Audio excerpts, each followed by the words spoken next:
for our second part, we're starting down the path of Kyoko Inoue.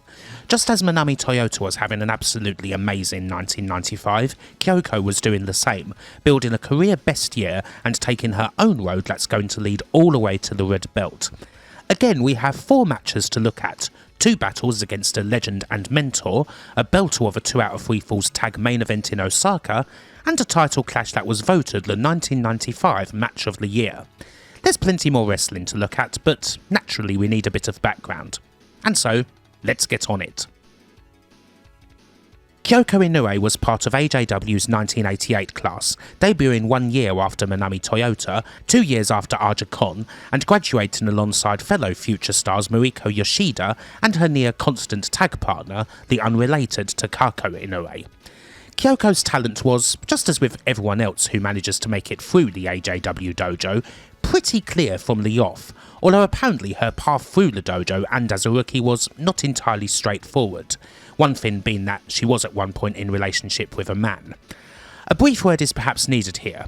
The AJW dojo, much like all famed pro-res dojos, and especially in the 1980s when hundreds of ladies applied to join it, was fearsome. Of course, it's a place where you're going to be spending most of your time in thoroughly intense training.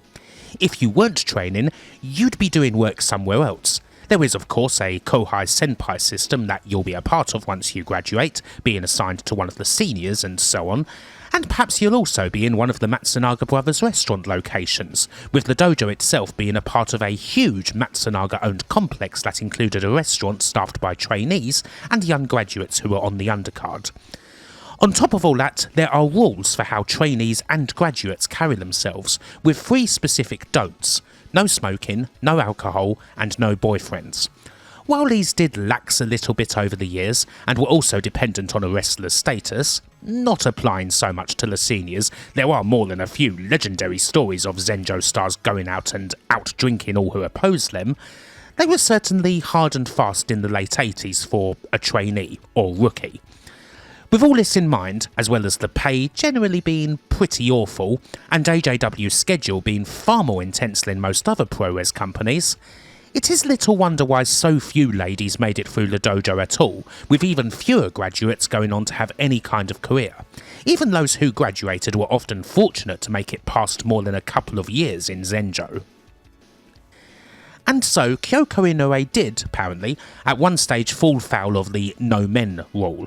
Largely this meant that while she wanted to be a babyface and largely always worked as one, there was a short period where she had to work as a heel with a somewhat offensive, crazy gimmick.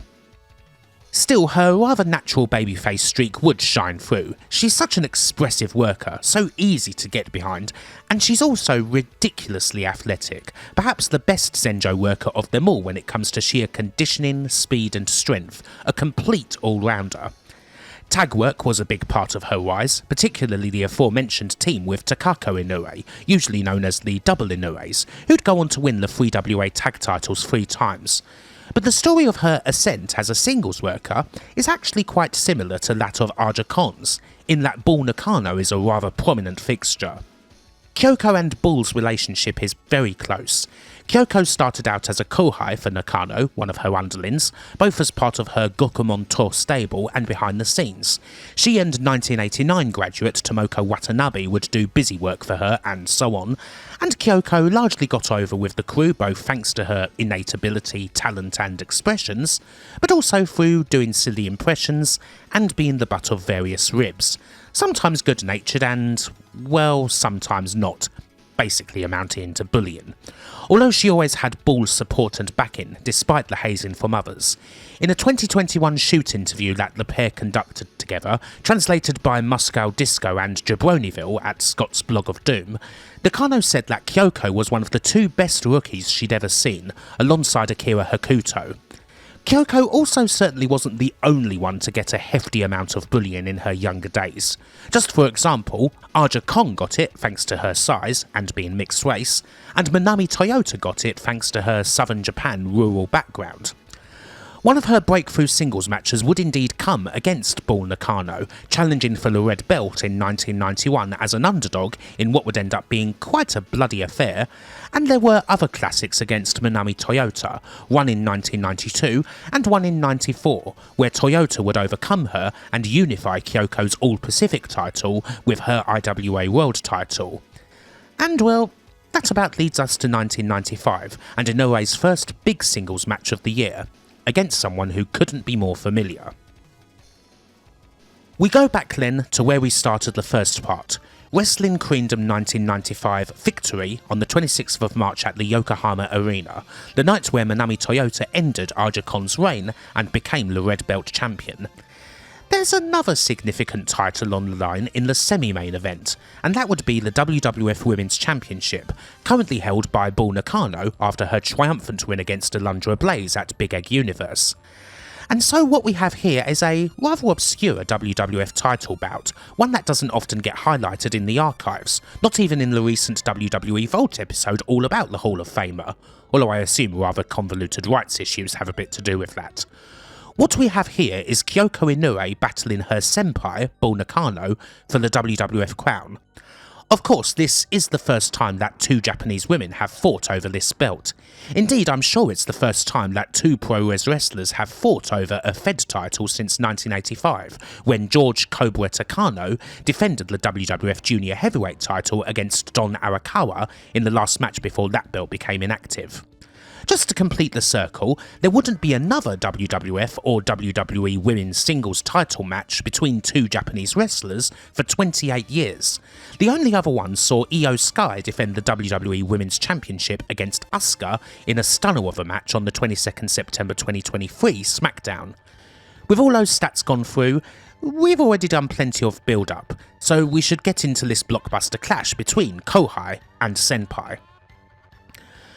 After a quick handshake, Kyoko's immediately trying to hit a lariat, but Bull dodges and hits a quick one of her own.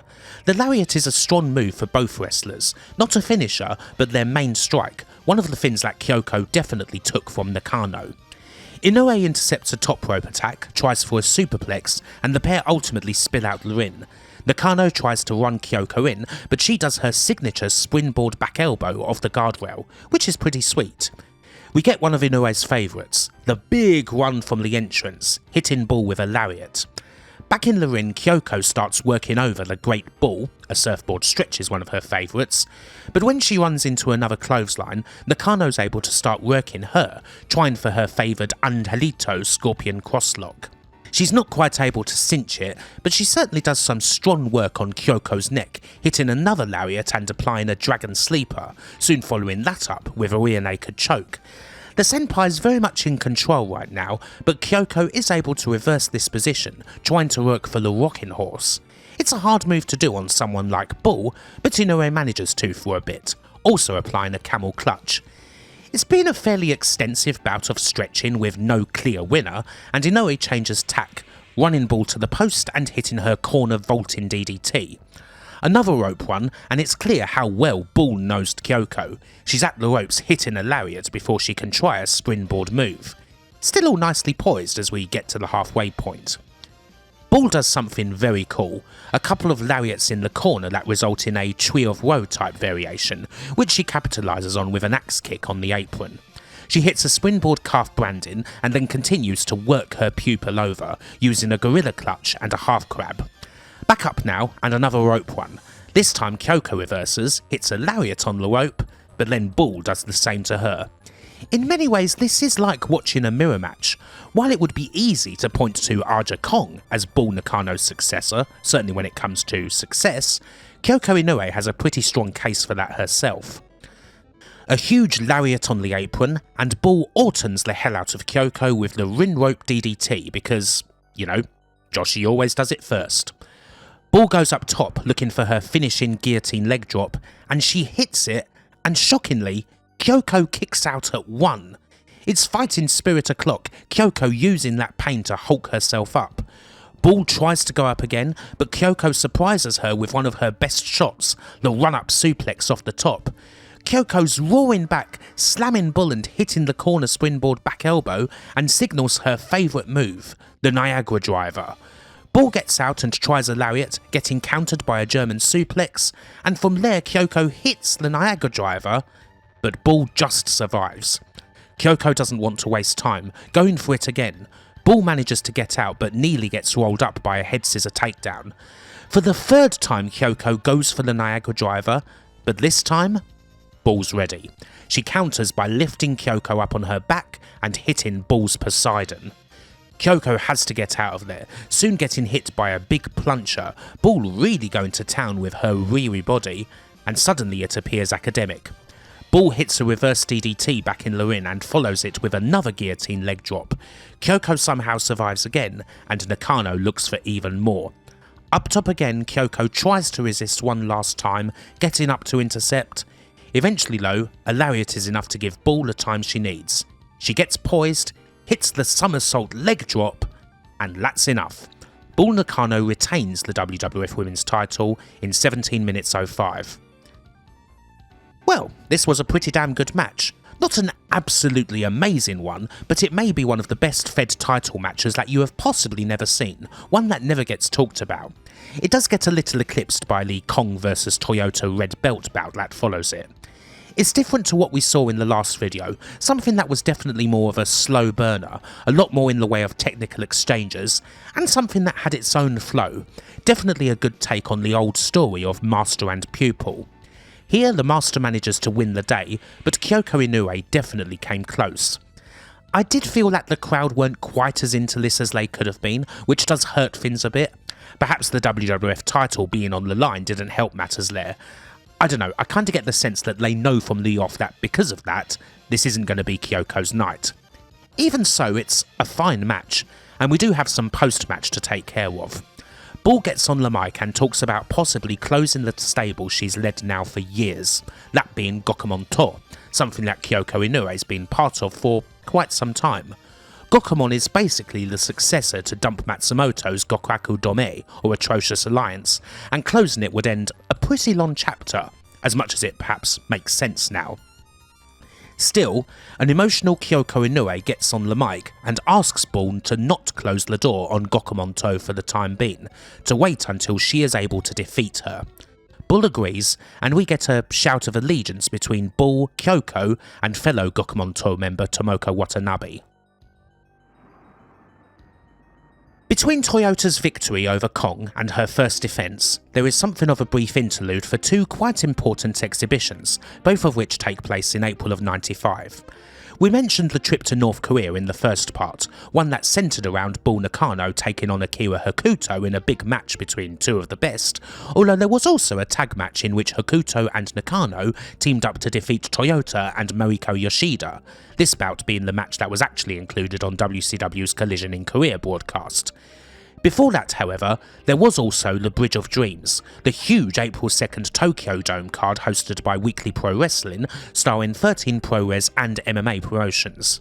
There would be 3 women's matches on the card, a ripping 8-woman tag opener where JWP's best get the crowd going, featuring the likes of Dynamite Kansai, Mayumi Yazaki, Devil Masami, Cutie Suzuki and so on, as well as a rather short MMA match from LLPW where Shinobu Kandori quickly dispatched Harley Saito.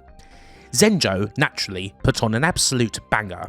Kyoko Inoue and Aja Kong going up against Manami Toyota and Blizzard Yuki, which if you've seen the Big Egg Universe video, you will know is Sakie Hasegawa's alter ego.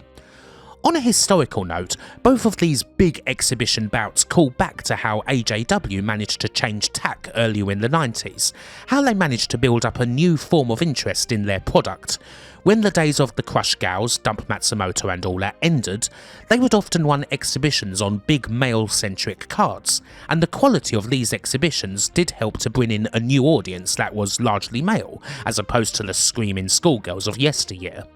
The result of this was eventually another boom for Zenjo and for Joshi ProRes as a whole, although as we will eventually see, this approach doesn't come without some very significant drawbacks. Anyway, while the Bridge of Dreams is an exhibition, it has a significant result. Kyoko Inoue and Aja Kong win the bout, and it's Toyota who ends up getting pinned following a thumping Uraken and a top rope water wheel drop from Kong, Aja getting a bit of revenge the week after losing her title. Kyoko Inoue is going to get the first shot on 7th of May at a sold-out Korakuen Hall. Korakuen is AJW's home turf, and it's also Golden Week, a national holiday period. A fine time then for an appropriately golden match. Right, take a breath and go.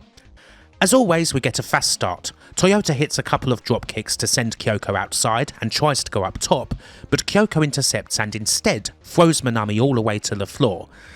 These girls just don't know how to start slowly, do they? Kyoko hits a couple of big clotheslines to Toyota when she gets back in, and from here we start with the stretching. This is where we're going to be spending the next little while, with a camel clutch and a very elevated Boston Crab. A torture rack backbreaker offers brief pause before another camel clutch that's then turned into a dragon clutch. Being made of rubber, Manami Toyota is as ever defiant and unwilling to give through all of this, but everyone is going to try and stretch her to breaking point. The stretch continues with an even more agonising looking bow and arrow, and Kyoko may think that's enough, but an Irish whip results in a big springboard body attack reply from Toyota. You don't slow her up that quickly. Kyoko's quick to reapply the Boston Crab, and Toyota has to find the ropes. But this time, when an Irish whip is reversed and Kyoko tries for her handspring elbow, Toyota scouts it and hits a big drop kick to the back, following it up by draping Kyoko over the ropes for a couple more big shots. It's the champion's knack, a Misawa-esque trait where Toyota needs just one move to equal the damage you did to her over 5 minutes. Toyota does some stretching of her own with the manji hold, eventually working more on the legs with a nasty deathlock, and from there she tries for a rolling cradle, but while Kyoko's able to escape it a couple of times, a flip out from a backdrop allows Toyota to hit this giant swing-esque dizzying nightmare. A lot's happened already, and we're only 10 minutes in, although a lot of it may be familiar. It is the classic big AJW title bout, something we covered extensively in the first part. In many ways I could have just taken Kong's name out of the first part and pasted in Kyoko's. And indeed this classic AJW match is what plays out. Not to say that there's anything bad about it, because Kyoko Inoue and Manami Toyota are damn good at it. There's similarities and differences all the way between them, very comparable wrestlers. Manami may be lightning fast, but Kyoko is certainly no slouch. She's stronger and, as I said, very well rounded. We have some grand moments. Manami does a big old Chris Hamrick bump on a failed attack at Kyoko on the apron, a big run through the hall to deliver a clothesline, Toyota hitting a huge no-hands pescado, while Kyoko shows her own amazing aerial skills with a run up the post straight into a head scissors for a close fall. We're at close to 20 minutes in when both Kyoko and Manami make big attempts at their top moves, the Niagara Driver and the Japanese Ocean Cyclone Suplex, with neither initially able to get it, and we get the typically big counters to go with these attempts. From here, Kyoko tries to slow things down again with stretching. Nothing works typically well though, aside from one big move, the Spider Nest STF. This is Inoue's most favoured submission, it gets the crowd seriously going, and Toyota has to struggle to get to those ropes as quickly as possible. Toyota is once again able to counter when they're back up, but Kyoko gets the feet up on a splash and slams Toyota down from the top for a big drop kick. However, the Niagara Driver is reversed with a German suplex. Toyota misses a moonsault, and Kyoko tries for another top rope move, but this time, something wild happens. Manami intercepts and decides to try and get this finished with a victory star drop, and, well, it goes wrong. It goes right, but it also goes wrong. Kyoko manages a sort of reversal to the point where this move ends up incredibly damaging to both wrestlers. The ref has no choice but to count both of them out. They're both struggling. Kyoko just about manages to get up at 7 before immediately falling back down, while Toyota makes it at 8. In many ways, this is the turning point in the match. Usually, big main events like this one in AJW, they go around the 25 to 30 minute mark, and that's right where we're at. Under normal circumstances, that victory star drop finishes the bout, and Manami Toyota may well have successfully defended, the seconds seeing to her at this point. However, the big clotheslines from Kyoko to send Manami outside, followed up by a wrenching Boston Crab, a kick counter and giant swing, are something new. a glitch in the system has occurred, where suddenly it seems like the huge Victory Star calamity has put Kyoko and Toyota at a line beyond the line, a place where they're utterly ruined, and yet they still have a lot left in the tank. That might not even make sense, but the long and short of it is that we're not finished yet, and we're heading to a new frontier. Kyoko strikes hard with 3 straight top rope back elbows, but another Niagara attempt fails and Toyota hits a half-hatch suplex, following this up with 3 moonsaults of her own and a German. The counts are all getting very close and the fighters are just kicking out, but they've still got something left, even if we don't know what it is. A Manami roll attempt gets countered with a powerbomb, but Toyota reverses a clothesline attempt to send Kyoko outside, hitting the big drop kick to the floor, a pretty defiant move.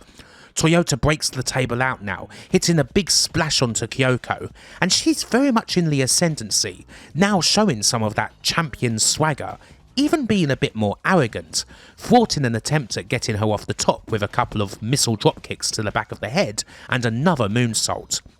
Kyoko still survives. Manami tries for the Japanese Ocean Cyclone. She hits it. And somehow, Kyoko kicks out of a move that almost no one escapes. Toyota is apoplectic. Kyoko somehow thwarts Toyota on the top, getting down and trying to apply that Spider Nest STF once again, pulling harder and harder as we reach the 40-minute mark. Toyota survives, but the move does its job. By this stage, both fighters are running purely on fumes and instinct. Kyoko trying for the Niagara driver but still unable to get it. Toyota desperately trying to slap Kyoko away in the corner but then getting caught out for a huge power slam off the top. It doesn't get the pin, but now this is Kyoko's best shot. She goes for Niagara once again, but Toyota manages to counter with a roll. No dice, but it feels desperate, and a trip to the top rope is countered by a huge run-up suplex. A couple of clotheslines, and the moment appears to be at hand, Kyoko signalling that it's time to get that belt. She picks Toyota up, hits the Niagara driver, and Toyota kicks out. Now it's Kyoko's turn to be disbelieving. She desperately tries again, but this time they both fall down and end up on the outside, just as we get to 45. The seconds work on both wrestlers as the count goes up, trying to squeeze out any last drops of energy, and eventually they get back in. But Kyoko's there first, again signalling that it's her time. She gets Toyota up again, this time hitting a huge spinning rack bomb, and Toyota bridges out of the pin. I should note something here. We're so used to seeing this big screaming bridge out from Toyota. It's one of her trademarks, a big traditional Joshi thing that she is the best at. This is the first time she's bridged out in the match, this far into it. Sometimes the smallest gesture of defiance is the biggest of them all. And just when Toyota looked utterly done for, she counters a whip with a big springboard sunset flip, finding something out of nowhere, getting Kyoko up and hitting the Japanese Ocean Cyclone suplex. What? No. The match is not over. People are in disbelief. Kyoko has to go outside and, for a second, it looks like Toyota is going to go for that big no-hand somersault plancher. But just as she tries, her body almost gives up. As if the, fifth wind now? Just suddenly came to an end. The body won't let her do it, her leg utterly giving out. Understandable, really. Kyoko sees Toyota wounded, hits a clothesline to send Toyota out again, and there is another pause. A count-out could have happened here, but Kyoko won't let it happen. It is pinfall or nothing, and we're 10 minutes away. Back in the ring, Toyota manages another reversal. Kyoko goes for the springboard, but Toyota sends her out with a drop kick. Where on earth does she get it? She hits a big knee off the top and a huge moonsault off the ropes. Still, she picks Kyoko up and gets her back in at 19, owing her that much. Toyota hits a big butterfly suplex off the top.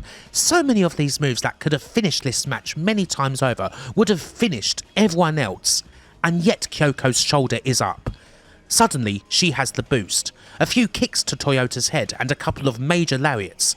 She signals to her senpai, who so happens to be on commentary, that now is the time. Toyota barely escapes one attempt, Kyoko replying with a regular powerbomb, but Toyota manages another bridge out.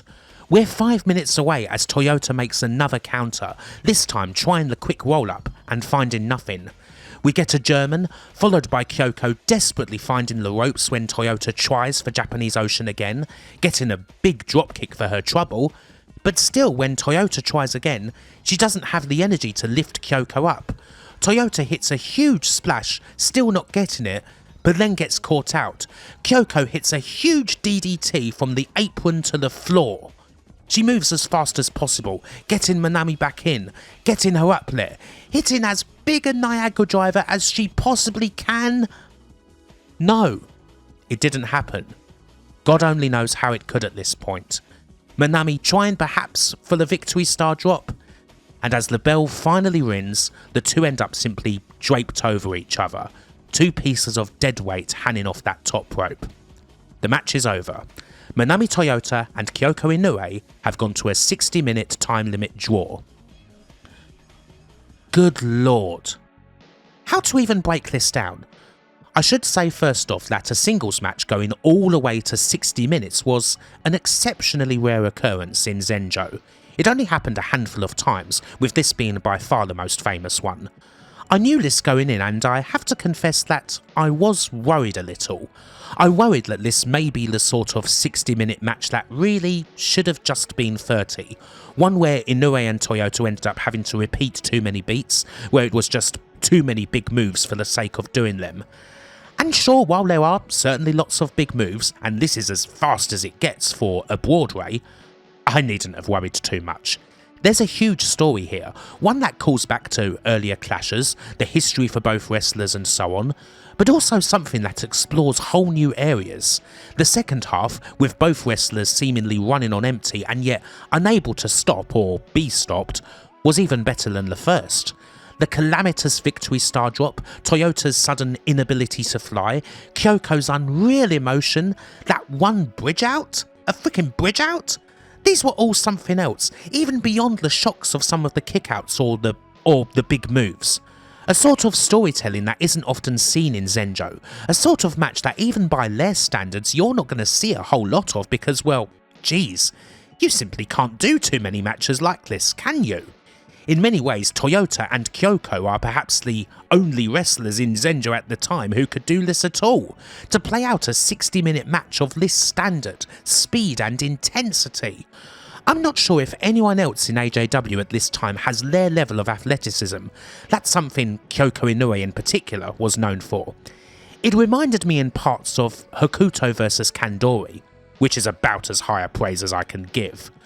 If there's one nitpick, it is the finish. Not because it's a draw, but just because you do sense that there's a very quick rush to get into that tree of woe position before the bell rings, which makes it feel a little forced.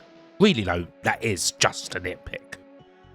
A truly remarkable bout, a testament to the unreal talent and conditioning of these two wrestlers, and, as I have mentioned a few times, this bout actually was voted 1995's Match of the Year by the readers of the Wrestling Observer, by some distance, hundreds of points ahead of the runner-up, HBK vs Razor Ramon at SummerSlam, with 6,995 shockingly only in 7th place. Fitting really, seeing as Toyota also ended up being voted the year's most outstanding wrestler. As mentioned already, these gals were utterly loved in the pages of the Observer, and as people have pointed out, yes, the style of Toyota is slap bang right in the middle of the Big Melt's wheelhouse. This is absolutely what he loves to watch. Nowadays, the other big place where people score wrestling, Cage Match, has it at 8.88. Not even in the top 20 for Manami Toyota, only 13th for Kyoko, and not even their highest rated match together. It's always a little interesting to compare the various reactions, past and present. For some people maybe this is just plain too long. Me personally, it's a freaking incredible bout, one that you should absolutely see. Is it the best Zenjo match ever? No, it is not, but it's not far off, and it's not something you see from them often. A serious test of the limit. I should mention quickly that the end of Toyota vs Inoue led into a couple of things. First of all, Aja Kong came down in the post-match to both pay a bit of respect and to formally challenge Toyota to the big 27th June rematch, the one where Aja would reclaim the red belt. The second thing is that this match was also set to decide who was going to face Akira Hokuto in the big bout of the year, Destiny at Nippon Budokan. That was set up at the end of the Bridge of Dreams tag, with the idea still being that it would be a 3WA title match. With the result being a draw, Hokuto vs Toyota is signed and set in stone, although ultimately the red belt would not be a feature. As for Kyoko, the summer is largely defined by big tag bouts. She is, after all, currently holding the tag belts with Takako, having won them in a one-night tournament on 21st March. Almost all of their defences involve Toyota. On the 2nd of May, the double Inoues defeated Toyota and Mariko Yoshida in the 2 out of 3 falls at the Korakuen Hall. But right now, we're going to something even bigger. The main event of Queen's Holy Night, the same show where Dynamite Kansai won the title against Aja Kong. It's another 2 out of 3 falls match, and this time Manami Toyota is teaming with Sakie Hasegawa. A name that always crops up here and there at this time, whether it's as herself or as alter ego Blizzard Yuki, and one that always comes with a bit of ruefulness. This is someone who really should at one stage have been part of this big battle for the red belt, who should have been in the main event if it weren't for injuries. Still, this is absolutely the main event, a huge night indeed, and one where we're going to get another important beat in the story. The opening blitz sees Toyota and Hasegawa get a quick advantage, beating Kyoko to the punch and hitting a double bulldog, but Kyoko is able to dodge the double splash, followed by a DDT to Hasegawa. Kyoko follows with a lariat, and the Inoues quickly set about isolating Sakie. Takako comes in and hits her stalling tombstone twice, complete with a few knees. Such is the dynamic of the double Inoues team. While Kyoko is such a babyface, Takako is as heelish as she is beautiful.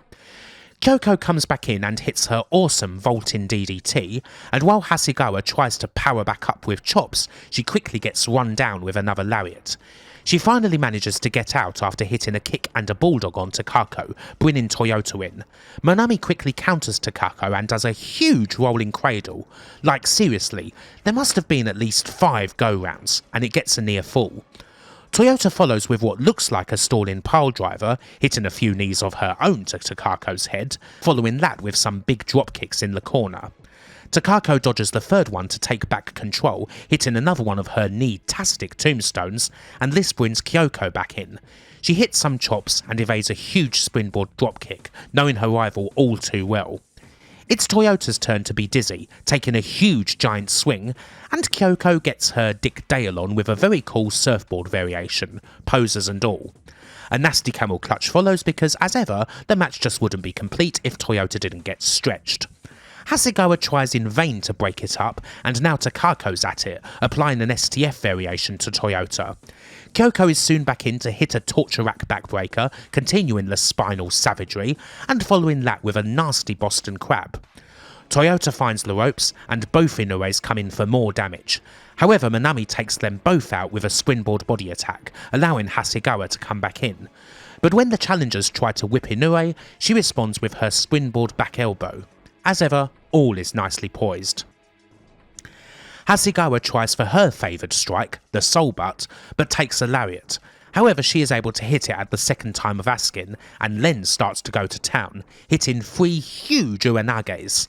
Sometimes people can be deceptive, you know. Suddenly the diminutive Hasegawa's chucking Kyoko around like she's coming straight out of Red Hook. Takako interrupts another attempt with some kicks, getting the ire of the crowd. She responds by telling them that they're number 1, but another whip sees Toyota intercept with a double drop kick. From there we head outside and Toyota hits the almighty no-hand somersault plancher, as gorgeous as ever, but a moonsault misses on the inside.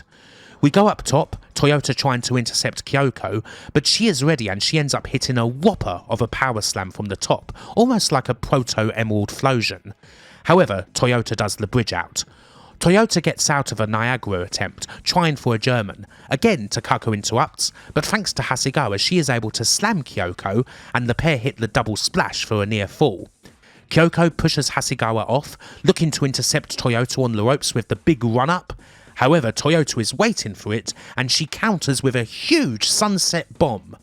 and that gets the first fall. The challengers lead the match 1-0, winning the first fall in 14 minutes 11, with Toyota besting Inoue once again. Kyoko still looks in trouble even after a minute of rest, and Toyota wants to quickly wrap this up, attacking straight away and trying for the Japanese Ocean Cyclone suplex. Somehow Kyoko escapes and hits a German suplex, Toyota quickly bringing Hasegawa in so she can wrap it up. And this proves to be a mistake. Hasegawa tries for another Uranage, but Inoue escapes, hits a big clothesline, and then hits a huge Niagara driver. Just like that, in a mere 25 seconds, the scores are level. A big burst of energy from a seemingly finished Kyoko secures the second fall, and even though she literally needs to be dragged to the corner in the break, it's as triumphant as such a drag can get. After all, we're going to the decider. Kyoko starts pressing the advantage, pummeling Hasegawa with clotheslines on the ropes for a near fall, and while Sakie desperately tries to fight Takako, she gets dumped on her head with 2 backdrops. Takako heals viciously, choking Hasegawa and landing some nasty kicks, but Hasegawa bridges out. Even though the advantage looks to be with the champs following a big lariat from Kyoko, Hasegawa counters another lariat with an Uranage. Not yet able to get to Toyota, but a soul butt gives her the chance to make the hot tack. Toyota comes in full of fire, hitting a couple of missile drop kicks to Takako, followed by a German suplex, and then another, this time after Hasegawa gets in a couple of knees. Again, paying back in kind. Toyota gets another near fall with the Manami roll, and Hasegawa returns to apply an abdominal stretch. The challengers are continuing to get their own back, Toyota coming in now to kick Takako, and we do get some rare boos for the Flying Angel. This healing, however, seems to fire up Takako, who slams some elbows into Toyota and then counters a Hasegawa soul butt with a chokeslam. Toyota takes Takako to the outside and Hasegawa looks to dive, but Kyoko hits a huge German from the top and Sakie suddenly looks isolated, with Toyota down following an unseen strike from Takako. Damn camera work. Hasegawa survives a backdrop hold and a side suplex, but surely couldn't survive an assisted Niagara driver.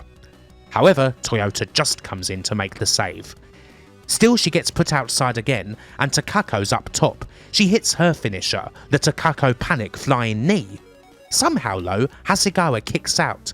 Takako tries it once again, but this time Hasegawa dodges, hits a huge soul butt and brings Toyota in.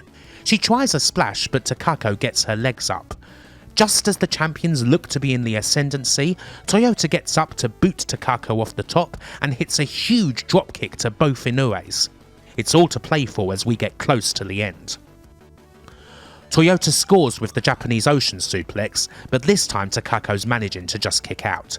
She gets on top, but Kyoko makes her return, grabs her, and Takako hits a chokeslam off the top rope. This gets a near fall, as does another regular Nodowa. Toyota looks down and out, Kyoko comes back in, sensing the chance to do something special. A whopper of a lariat turns Toyota inside out, but when she goes up top, this time Hasegawa's getting revenge. She grabs Kyoko, puts her on her shoulders, and Toyota hits a doomsday dropkick. Another near fall, and Toyota hits a big moonsault for another. She tries for the Japanese Ocean Cyclone suplex. Kyoko escapes, tries to clothesline, but runs right into a soul butt.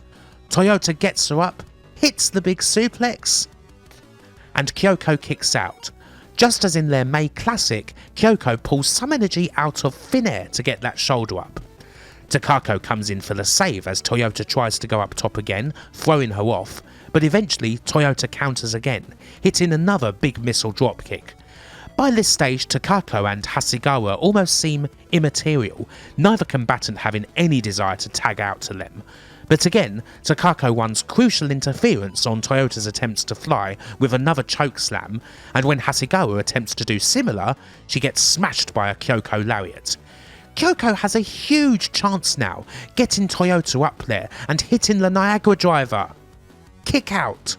With Hasegawa and Takako fighting in the corner, another Niagara attempt is countered by a roll, but Kyoko escapes, and when Toyota goes up again, Kyoko finally nails the big run-up suplex. The Inoues team up for a huge double super DDT on Toyota. Somehow there is still fight left in the Angel, But at last, with Hasegawa out of the way, we get a huge combination chokeslam and Niagara driver. Finally, Inoue covers, and she gets it. Her first truly decisive big match pinfall on Manami Toyota happens at 28 minutes 45. Kyoko is utterly rapturous at having got the job done at last, whilst Takako, who had such a crucial role to play, can barely stand, hanging off the shoulders of the seconds as the prizes are presented. Unsurprisingly, this was a cracker of a tag match, one of the best in Zenjo's history, really only beaten by a few other stonkers like the Kansai Ozaki and Toyota Yamada bouts. I enjoy how it completely takes out the obviousness of the second fall, which is something that can hurt 2 out of 3 full tag bouts where you just know it's going to a decider. Here the second fall lasts mere seconds, and we just get right back to the big drama of whether Kyoko Inoue can finally get that big pinfall on Manami Toyota. We've already talked about them plenty, of course, especially seeing as we've just seen them wrestle each other for an hour. Both Takako Inoue and Sakie Hasegawa deserve a lot of highlighting. Takako in many ways is what makes Double Inoue such a special team, because they are so different from each other. A real good cop bad cop partnership where Takako is more than willing to do all of the dirty work, the major healing, choking, brawling at times. It's a real case of opposites attract. And then there's Sakie Hasegawa. This is possibly her best ever performance, and it's a real shame that it's one of her last big ones. Hasegawa just got better and better, a real underdog. She doesn't have the sort of wide-ranging moveset like the likes of Kyoko and Toyota have, but she does everything so effectively, plays such a good face in peril, sells so well. If things worked out differently, again, you could see Hasegawa getting into the main event scene, being that ultimate underdog, someone who'd utterly have the heart of the crowd. But alas, it wasn't to be. Injuries in the end brought Hasegawa's career to a finish. She suffered a bad eye socket injury earlier in 1995 and also suffered rather nasty neck damage in a December 4th 95 match against Kaoru Ito. She decided that she couldn't carry on inflicting any more pain on her body, and on December 10th 1995 she announced her intention to retire at the age of just 25, doing so on March 31st at 1996's Wrestling Queendom, teaming with Ito against Tomoko Watanabe and LLPW's Michiko Nagashima. All 4 wrestlers were graduates of the 1989 dojo class. And so, we've made it to a pretty big date, the 2nd of September 1995. This was AJW's biggest show of the year, Destiny at the Nippon Budokan, in front of 14,800 people. While there's no real equivalent to last year's Big Egg Universe, this is as close as 95 gets, with a card that once again has several callbacks to the company's history, from the appearance of elder legends such as Lioness Asuka and Jaguar Yokota, to having a big comedy little person match on the card, an exploding death match featuring mini versions of Tiger Jeet Singh and Shoji Nakamaki. There's plenty of young talent too, an opener featuring the best graduates of the 1994 class, including Yoshiko Tamura and Misei Genki, spots for other hot prospects like Chaparita Asari and Ria Tamada, and so on. And of course there's the big main event, Manami Toyota vs Akira Hokuto, a match which needs no hype, and one we'll be covering in the next part. The other big singles bouts also don't need much. We've got a massive powerhouse affair in which Aja Kong gets the better of her former Jungle Jack partner Bison Kimura, and then we have the match we're about to cover. We started this video with Kyoko Inoue challenging her senpai, Bull Nakano, for the WWF Women's title. She lost, and she asked Bull not to disband their stable, Gokumonto, until she had beaten her. And tonight, she'll have another chance. The semi-main event sees Kyoko Inoue taking on Bull Nakano, with a history that, for Inoue, goes all the way back to the beginning. Nakano has always been Kyoko's mentor, and now it's time to see if, finally, the pupil can overcome the master. Right from the off, Kyoko needs to not accept the hand that Bull offers. This is no time for camaraderie.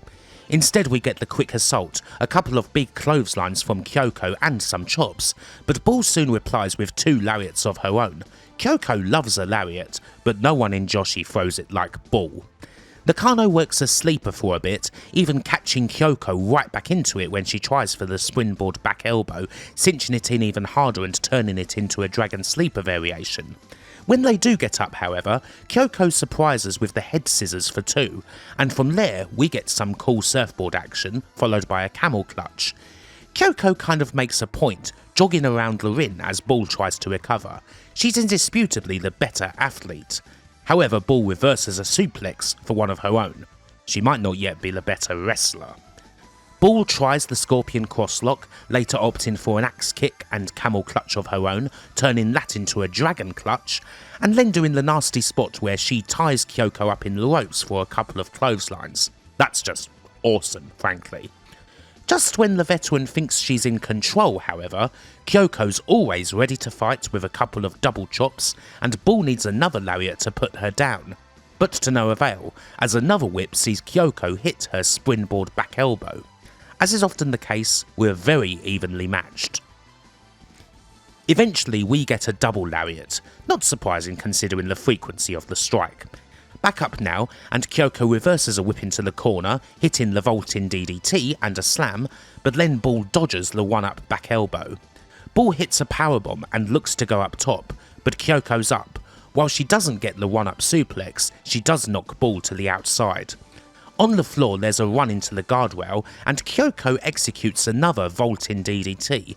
Initially it doesn't come off, but Kyoko does nail it and it's pretty damn cool.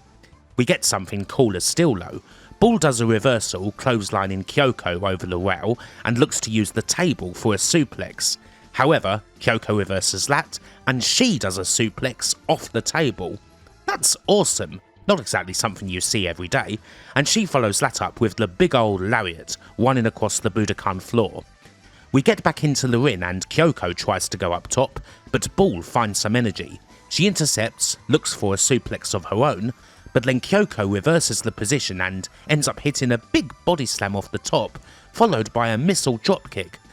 Just how good is she, huh? Kyoko senses victory, now trying for the Niagara driver, but she's not there yet. Bull gets out and counters with a reverse DDT, and follows that with the old rope-draped DDT, the Randy Orton spot. We go outside again, Bull launching herself at Kyoko, showing she can still move fast if she wants, and she positions herself up top, looking for a dropkick, but she can't move faster than Kyoko. She suddenly bursts up and hits the one-up suplex. Again, Kyoko goes for the Niagara driver, and this time she pays for it dearly. Bull lifts her up and hits Bull's Poseidon. Bull goes up top, looking to finish herself, and she pays for it when Kyoko moves out of the way. Kyoko quickly takes advantage, hoisting her up and hitting the Niagara driver. However, it's only a near fall. Still a ways to go. Bull pushes Kyoko to the ropes to prevent a second driver, and when Kyoko tries another springboard, she's ready, pushing her off to the outside. Bull hits a DDT on the floor and then does something that would finish a lot of people. Not one, but 2 guillotine leg drops from the apron to the floor. Kyoko looks like she's out, and the referee's counting. The crowd wills her on, and then, shockingly, Bull herself is on the house mic to will her on, testing her, telling her to get back in. Kyoko does get back in at 19, but it doesn't look like there's much left. Bull slams her, goes up top, hits the guillotine leg drop, and Kyoko kicks out at 1. 2 Contastic Spirit is shown, but Bull's in no mood for it. She gets right back up there and hits another big leg drop, and Kyoko kicks out at 1 again, as if the pain's invigorating, sends energy coursing through the body, makes her feel alive. She gets knocked down again, this time with a discus lariat, and Bull looks to truly bring this to an end. She goes up top, and she hits the somersault leg drop. Kyoko kicks out. Not at 1, but she freaking kicks out. This is a move that has finished everyone. Nobody kicks out of the somersault leg drop. Sort of having a cage at hand to drop the leg from, what else can Bull do? The crowd roars Kyoko on as she's slammed again, and Bull has an idea. She goes up top to try a frickin' moonsault, and decisively Kyoko moves away, applying the Spider Nest STF. Bull won't quit, but this is one painful as hell move, especially considering all the flying Bull's been doing and that big crash and burn. Kyoko senses the moment once again, calling to the crowd, picking Bull up. Again Bull goes to the ropes, but Kyoko's now hitting some big elbows and a step-up enziguri. She goes again, she hoists her up on the shoulders, hits the Niagara driver, and defiantly Bull kicks out once again. Still, there's not much more she can do. Kyoko will not be denied. She goes in once more, lifts her mentor up, takes her round the ring, brings her crashing down. No, not yet. Finally though, the moment is at hand. Kyoko at last hits her third Niagara driver, and this time Bull cannot kick out. At 21 minutes 02, Kyoko Inoue successfully pins Bull Nakano, getting the victory over her senpai.